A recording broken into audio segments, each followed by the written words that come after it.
Welcome to the John Sue and Michael Rosmer video battlethon.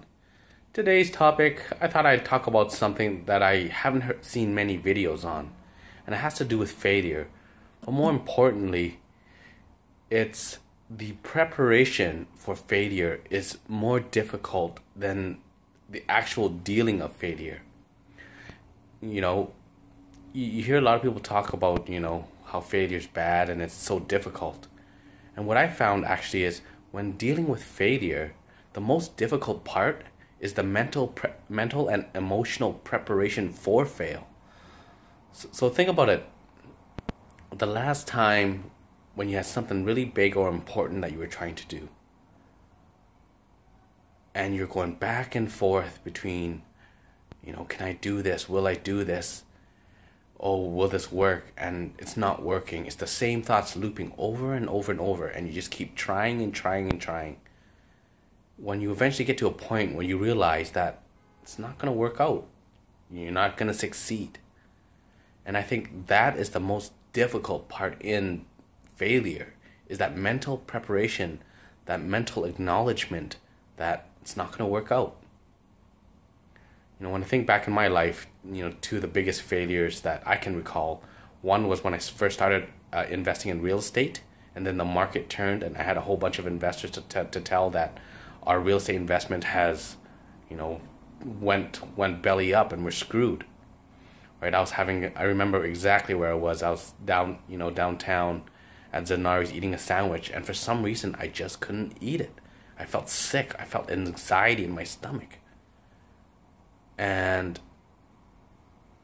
it just dawned, flashed to me that the market is changing, it's shifting, and it's going down. Not down a little bit, going down significantly.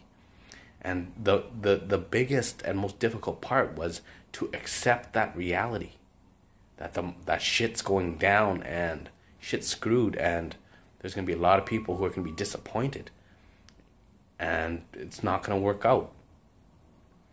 Right? That whole mental preparation, that's what people don't really talk about, because I remember I had more stress and anxiety from not accepting the fact that the market has turned, as opposed to, just finally acknowledging that things are screwed and what are we going to do about it? Like when I got to the point of what we're going to do about it, that was so much easier and so much simpler than the preparation and acknowledgement that things were going to fail.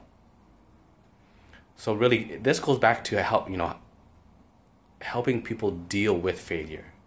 The part of what you do, that's the easy part. It's a lot easier than the mental and emotional game when you get to there. So what did I do?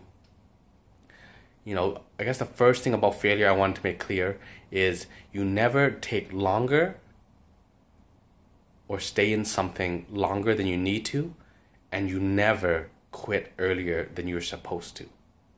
And everyone, has different opinions of that. But what I've noticed about failure, failing enough, is that we always quit at that tipping point of when, not acknowledging what's going on is causing more pain or stress than just dealing with it or accepting it. Right? Have you ever been in a point in your life where things have turned and you're just in denial, just say no, and you just tell yourself, oh, give it some time. Hopefully the market will change. Hopefully something will happen. And as time keeps passing by, the months, the weeks, whatever, how long it takes you, everyone has a different tipping point of failure. Then you eventually realize that shit's screwed, and now you got a really big problem to deal with. And, when I talk about failure, everyone fails all the time.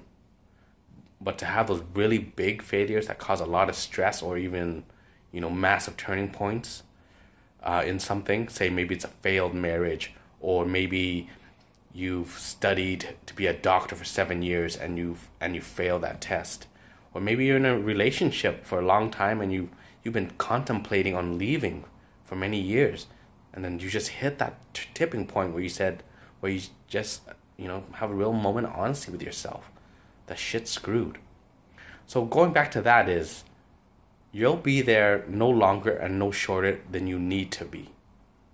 And when you're there, the, the easiest and most simple thing is to acknowledge, that it's screwed and that shit's gonna hit the fan. Once you get to that point, everything will start to snowball in terms of what you're gonna do about it. And it's gonna be one of two things. You're either gonna deal with it up front and address all the problems, or two, you're not gonna go into denial, but you're gonna go into that guilt cycle of where you just kind of hide from everything, and then you just emotionally burden yourself with all these negative emotions, guilt, regret, whatever it may be. And that sounds like you're probably thinking, holy, that sucks to be in that, emotional roller coaster.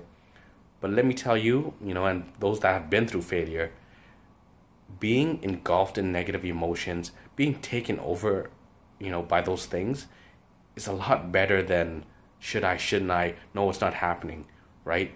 That point of indecision is the most stressful place. So the next time, you have something that's really big that matters in your life and failure has a high probability of happening, just keep pushing on, and just, as time goes on, you're eventually going to hit that point. But when you hit that point, just acknowledge the failure and just say, here's what's going to happen. Here's what I think is going to happen. And here's what I need to do about it.